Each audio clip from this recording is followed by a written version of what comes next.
দীঘায় জগন্নাথ মন্দির উদ্বোধন সমারোহ রাজ্যের প্রতিটি প্রান্তে পৌঁছতে প্রস্তুতি শাসক দলের। এরই অঙ্গ হিসেবে বুধবার উত্তর দিনাজপুর জেলার চাকুলিয়া ব্লক তৃণমূল নেতৃত্বের উদ্যোগে আয়োজিত হলো জগন্নাথ দেবের পুজো।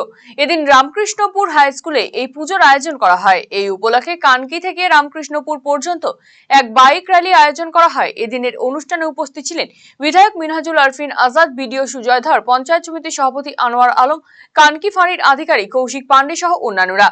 পাশাপাশি দীঘায় জগন্নাথ মন্দির উদ্বোধন এবং সমগ্র পুজো প্রদর্শনের জন্য বিভিন্ন জায়গায় জায়ান্ট স্ক্রিনের ব্যবস্থা করা হয়েছে তৃণমূল নেতৃত্বের পক্ষ থেকে। রায়গঞ্জবাসীদের জন্য সুখবর, যারা দীর্ঘদিন ধরে পেটের সমস্যায় ভুগছেন তাদের জন্য রায়গঞ্জ দিশারিতে আসছেন ব্যাঙ্গালোরের প্রখ্যাত গ্যাস্ট্রোএন্টারোলজিস্ট ডাক্তার ইরশাদ আলী, এইচএমডি, ডিএনপি।